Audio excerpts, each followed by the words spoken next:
Yan, hindi ako nakatulog. Yan, Techie Rider here.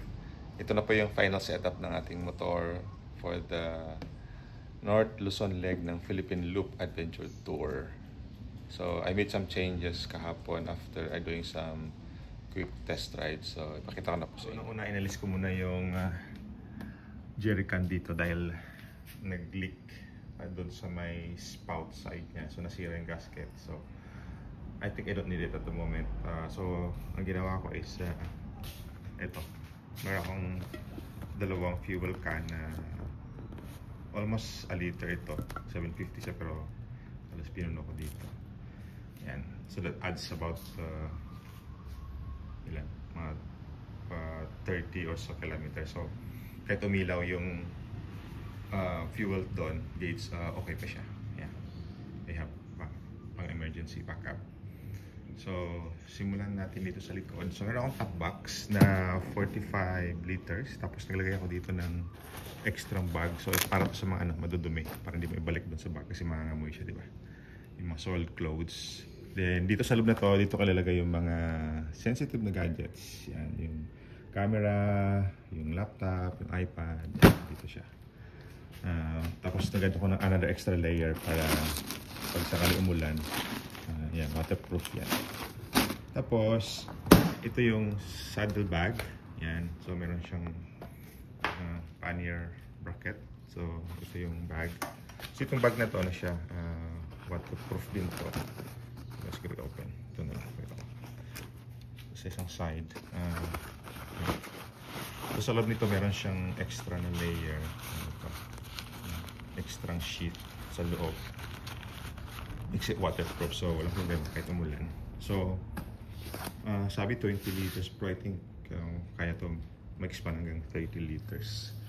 Tapos, meron akong top bag, tank bag. Yan, ito siya.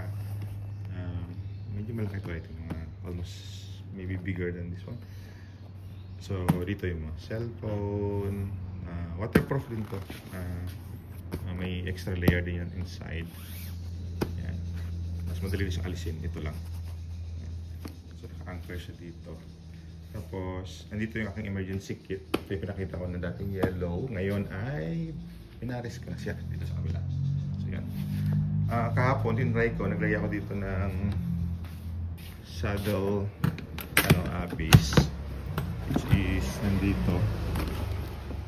Yan. I decided not to use it kasi sumasabit yung paa ko dito. So, since meron naman akong crossbar, doon ko nila siya nilagay.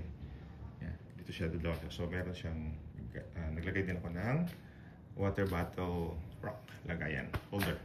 Tapos, since I'm going north, very important, although yung best ko is reflectorized naman siya, naglagay na rin ako ng backup just in case. Tapos, andito yung mga compressor, yan, jump starter, nandito siya. And, yun. So, saan pa? Ito yung isang bag. So, dalawa siya. Tapos, dito ko nilagay yung camera 360. Tapos, hindi gumana kagabi yung kasi bago yung phone ko na ito yung nagamit ko sa camera. This is iPhone 16. Hindi nag-link dito. Apparently, may problema yata yung iOS 18. So, buti na lang meron mga ganito. And I will be using yung old phone ni Wi-Fi. Yan. Tapos, ito yung ating, very important po, yung ilaw. So, this is a DIY. Maybe in the future, I'll show kung paano ko siya ginawa. Dalawa yan, dalawang pairs. So, meron isang 6, which is usually the limit nung as per LTO. Meron yung switch. Ito yung switch niya dito.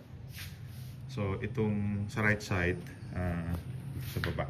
Yan, yung 6. Yan, super liwanag yan. Tsaka maganda yan, mura lang yan. Wala pang 1,000 a pair eh. So, ako lang gumawa. Tapos waterproof naman yan eh. So ito yung mga wiring ko. Nandito siya. So yeah, very excited na for my Philippine Loop bali bukas. So December 7, so now it's December 6. So I'll start my North Luzon leg on Saturday. So I'll leave dito sa house siguro mga around 3:30 pag-gasolina. So I'll jump off mga 4 o'clock. So yeah, please subscribe sa YouTube, Techie Rider. and also sa Facebook.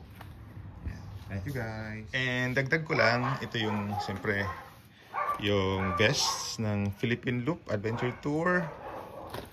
Yung shirt, ayan siya. Tapos of course, ito yung helmet ko. Empty helmet. Nilagay ko yung yung dark na visor. Tapos balaclava. Ito yung extra shirt. Marami naman ko doon. Tapos ito yung riding boots. I like this one kasi ginamit ko siya sa off-road, pero hindi naman siya masyadong overkill dahil hindi naman ganun kataas. Tsaka madaling alisin. Yan. Ano mo lang yan. I-strap mo lang. Tapos ito. Dalawa. Di tulad ng sapatos na normal is ang daming tali. Tapos ito yung pantalon na mayroon siyang kuminiya na may padding sa tuhod, dito sa hips, tsaka sa tuhod tsaka hips. Bali, 4 na paddings. Tapos ito yung jacket. Mayroon siyang padding. Kumini din. May padding sa likod, dito sa gilid, sa shoulder, tsaka sa elbow. So, yan. Well protected siya. So, ito yung ating gear. So, yeah. Very excited na for tomorrow.